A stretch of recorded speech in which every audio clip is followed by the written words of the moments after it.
84 number क्या कह रहा है? कह रहा है एक थैले में 20 रुपया, 10 रुपया, 5 रुपया का नोट है जिसका अनुपात दिया है। यहाँ ध्यान देना, 20 रुपया का नोट है, 10 रुपया का है और 5 रुपया का नोट है। इसका अनुपात दिया है 3:4:5। यदि थैले में कुल धन 1000 रुपया, देखो ये क्या कह रहा है? धन, धन मतलब पैसा, यही ना जी। 1000 रुपये, तो 5 रुपये के नोटों की संख्या बताना है। तो हम पूछें कि ये बताओ यहाँ पे कुल धन कितना होगा? तो देखो तो 20 का नोट 3 गो है तो कितना? 20 तिहाई 60 रुपया। 10 का नोट 4 गो है तो 10 चौके 40। 5 का नोट, 5 रुपया का नोट 5 गो तो 50। टोटल धन हम देखते हैं कितना? 5 2 4 6 6 6 12। ये अनुपात में है ना, ये भी तो अनुपात में होगा। तो 125 ये धन है और धन दिया कितना है? 1000 रुपया।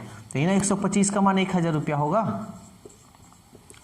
तो सवाल क्या कह रहा है? कह रहा है कि 5 रुपए की नोटों की संख्या, 5 रुपए की नोटों की संख्या कितना है? देखो तो 5 को है ना, तो अनुपात 5 का मान बतलाइए। तो निकाल लो, 1000 गुणे 5 बटा 125। 5 दूनी 10, 5 जहाँ 25, 25 चौके 100, 1 0।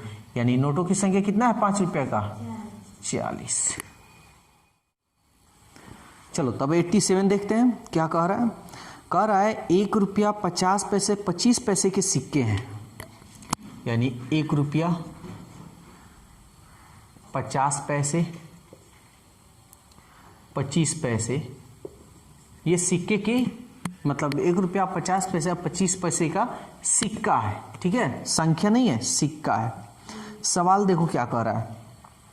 कह रहा 50 पैसे के सिक्कों की संख्या 25 पैसे सिक्कों की संख्या से 2 गुनी, 1 रुपये के सिक्कों की संख्या से 4 गुनी। तो यहाँ पे ये दिया हुआ है, रहने दो। तो ध्यान से समझना, हम बताए थे भी 50 पैसे के सिक्कों की संख्या जो है 25 पैसे सिक्कों की संख्या से 2 गुनी और 1 रुपये सिक्कों की संख्या से 4 गुनी, है ना। तो हम क्या करेंगे, किसी को भी तुम मान सकते हो। ठीक है, तो इसमें 50 से 25 की कंपेयर कर रहा है। तो सबसे पहले हम 25 लास्ट वाले को मान लेते हैं। मान लेते हैं एक 25 पैसे की संख्या जो है, 25 पैसे की जो सिक्का है वो 1 है। तो कह रहा 50 पैसे के सिक्कों की जो संख्या है ना, 25 पैसे सिक्कों की संख्या से 2 गुनी है। 50 पैसे की जो संख्या सिक्का है 25 पैसे से ये 2 गुनी, तो ये 2 गुना कर दिए।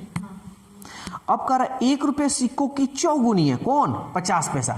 50 पैसा जो है ना 1 रुपये सिक्कों की कौ गुनी है? 4 गुनी। ध्यान से समझना ये बात। तो ये 4 गुनी कब होगा? यानी ये 4 गुनी तब ना होगा जब बट्टा 4 हो। अभी हम बता दे रहे हैं। तो 4 गुनी की बात बोल रहा है कि 1 रुपये की जो सिक्के की संख्या है ना, इससे ये 4 गुनी है। ठीक है, इससे कई गुनी है? 4 गुनी। तो अगर हम 2/4 करेंगे, 2/4 करेंगे, इसमें हम जैसे इसमें 4 से गुना करेंगे ना, तैसे ये 4 गुनी हो जाएगा। देखो 4 से 4 कट गया, आ गया 2। बात समझ में आया कि नहीं आया? फिर एक बार समझ लो, इसको हम मिटाते हैं। देखो कह रहा है कि 50 पैसे की जो सिक्कों की संख्या है ना, 1 रुपये की 4 गुनी है। ठीक है ना, यानी ये इससे 4 गुना है। इसका मतलब 4 भागा कम होगा ना। तो इसमें जितना मान होगा ना, उतना से, जितना का बात बोले 4 गुनी 5 गुनी, उतना से भाग कर देना। चेक करना, हाँ चेक करना हो तो चेक, इसमें 4 गुनी होगा तो ये उतना होना चाहिए। तो देखो 4 से गुना करो 2 आ गया, इसमें 2 से गुना करो 2 गुनी 2 आ गया। समझ में आया? तो अब तुम लोग को अच्छी तरह से मालूम है कि सबसे पहले बाटा हटाना, यही ना जी। तो हटा लो, 4 है, सब में 4 से गुना कर लो। देखो जितना तरीका का बताए हैं, सारा तरीका को याद रखना है। कब कौन सा तरीका यूज करें तुम्हारे ऊपर है। 2 2 चौके 8 4 एकम 4, कटे सो कटा सकते हो, 2 एकम 2 2 चौके 8 2 दूनी 4। ठीक है, अब जो सवाल कह रहा है बनाते हैं। तो कह रहा है इन सिक्कों का कुल मूल्य 56 रुपया है। टोटल पैसा का कितना मूल्य है? 56 रुपया। यहां हम देखते हैं 1 रुपया का 1 है तो 1 रुपया ना जी। 50 पैसा का 4 है तो कितना रुपया होगा? 2 रुपया। गुना कर लो, 4 पचे 20। अब पैसा 2 अंक के जस्ट 1 2, यही ना जी, पैसा 2 अंक के जस्ट पहले होगा, तो ये हमारा 2 प्लस 2 है। 25 पैसे का सिक्का 2 है तो कितना रुपया होगा? 50 पैसा। इसको हम रुपया में लिखना चाहे तो ऐसे लिख सकते हैं ना, 2 अंक के पहले दशमलव बैठाएंगे तो वो रुपया में बदल जाता है। तो ये मेरा हो गया 0.50।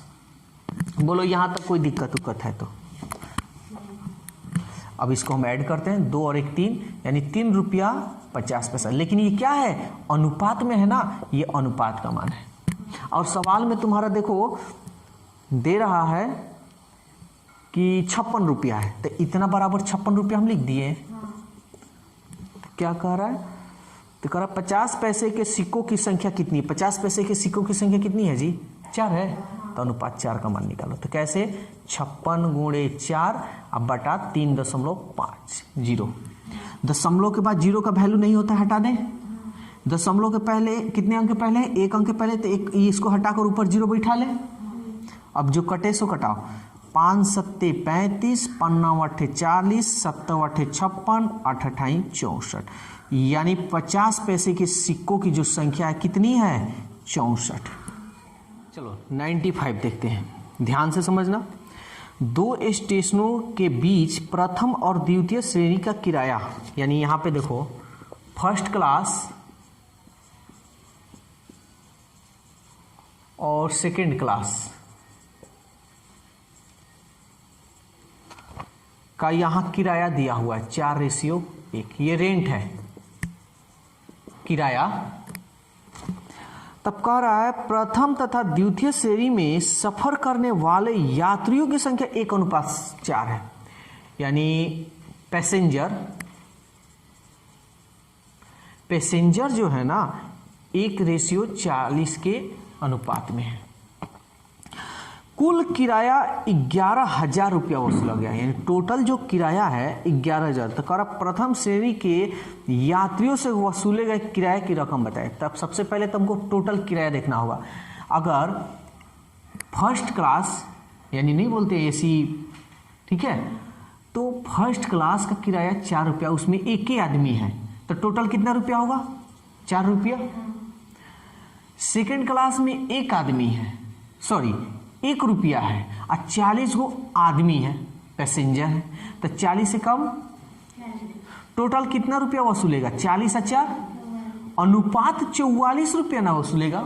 अनुपात में तो अनुपात में लिखना, ये चीज इंपॉर्टेंट है, ठीक है। कितना वसूलेगा? अनुपात 44। और सवाल में कह रहा है कि 11,000 रुपया वसूला गया, तो यही ना बराबर होगा। तो क्या पूछ रहा है? कह रहा प्रथम श्रेणी के यात्रियों से वसूले गए, प्रथम श्रेणी कौन है?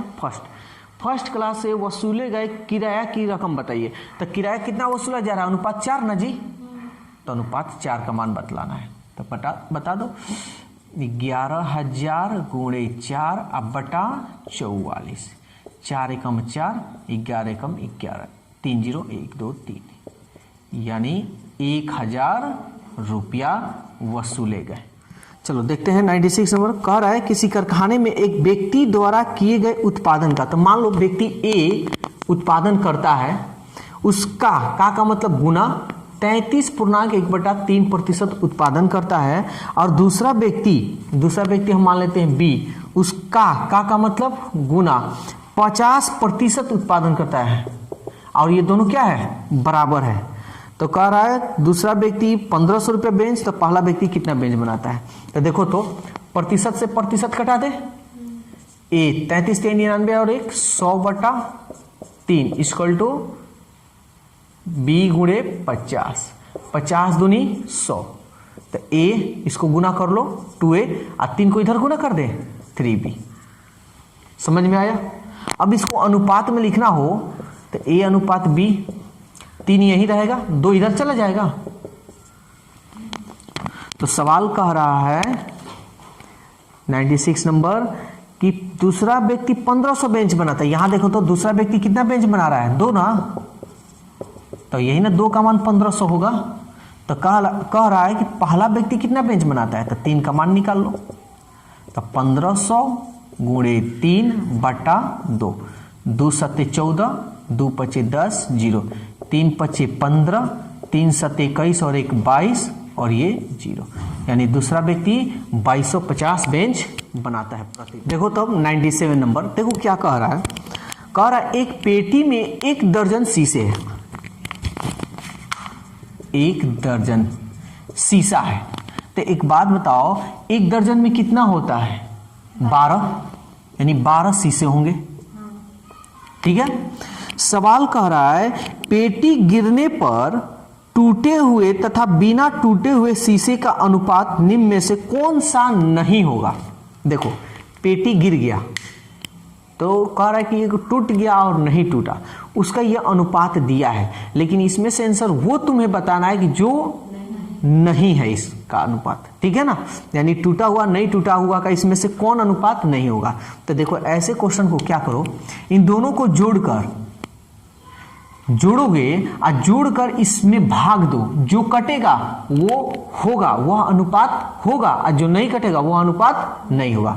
2 और 1 3, 3 चौके 12 कट रहा है, ये मेरा आंसर नहीं होगा। समझ में आ रहा है ना, क्योंकि ये कट रहा है, ये अनुपात हकीकत में है।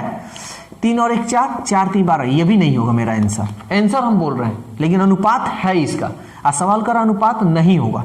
3 और 2 5, 5 से कटेगा, यानी आंसर हमारा 3 नंबर। 7 और 5 12, 12 से कट रहा है, ये भी नहीं होगा। अगर हमारा वीडियो आपको पसंद आया हो तो आप इसे लाइक, शेयर एंड सब्सक्राइब जरूर करें एंड बेल आइकन अवश्य दबाएं। Thank you for the watching.